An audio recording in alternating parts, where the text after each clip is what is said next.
Yo, what's up, my OGs? Welcome back to the channel. I Fish 5. I'm Clay. Yeah, it's me again.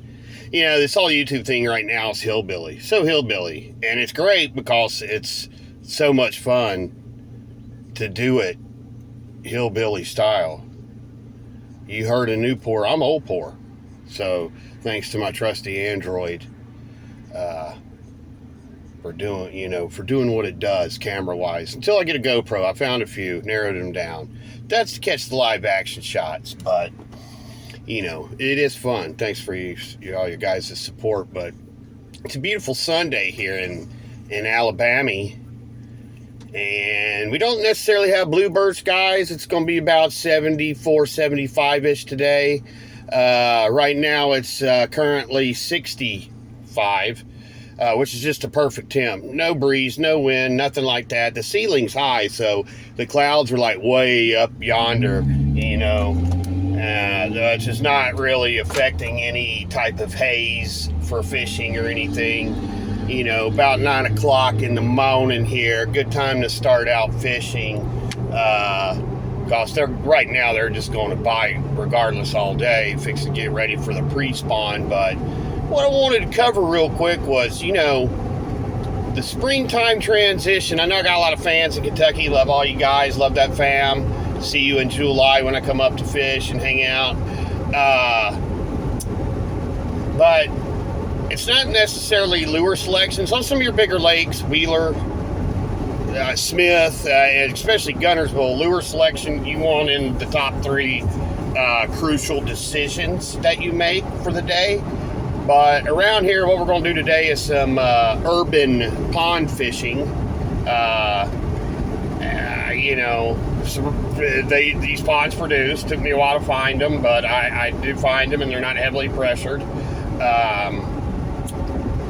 Color, not lure selection. Color is your number one deciding factor on what to throw. Monster Energy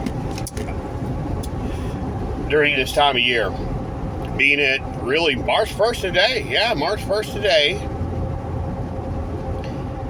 Lure selection, back burner, Into spinner bait, Into chatterbait, Into plastic crawls, rattle traps, whatever you want to.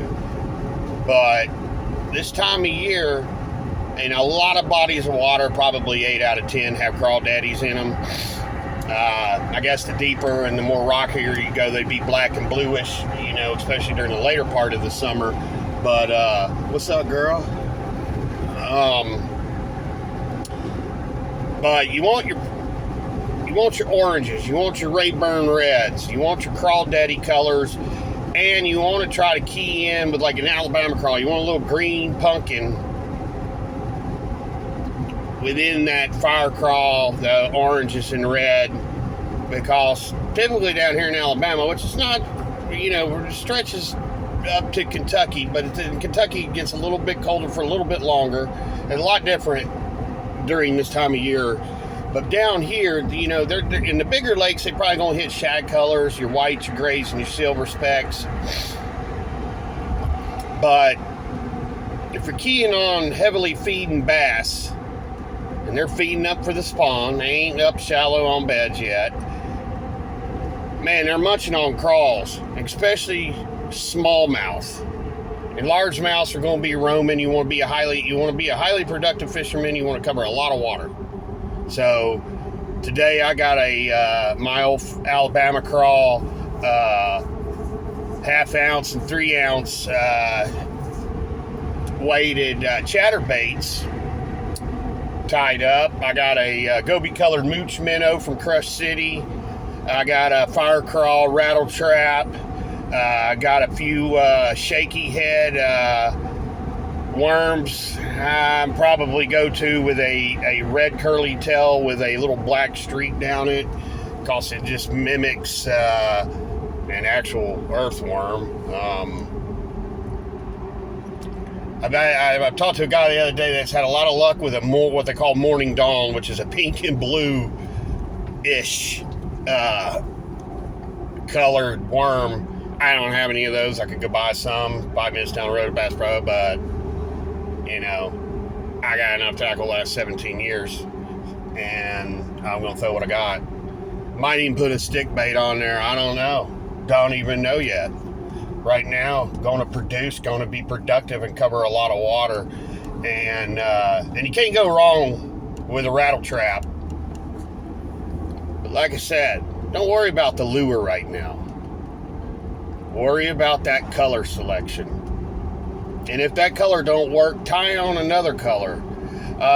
Too, a lot of your black and blue, like if you're punching a jig or, you know, swim jigs, love swim jigs, black and blue with, you know, a kind of matching trailer on it, bam, bam. You're not gonna have any real luck around here with topwater yet. They're just too lethargic. Unless you're, you know, we're not at Guntersville, but I mentioned Guntersville because it's so huge. You get a lot of, you know, you get a lot of bites in a lot of different situations, doing a lot of different techniques on a lake like that, especially heavily vegetated lake that grows big bass. Shout out to Guntersville. But at the same time, lure selection, like I said,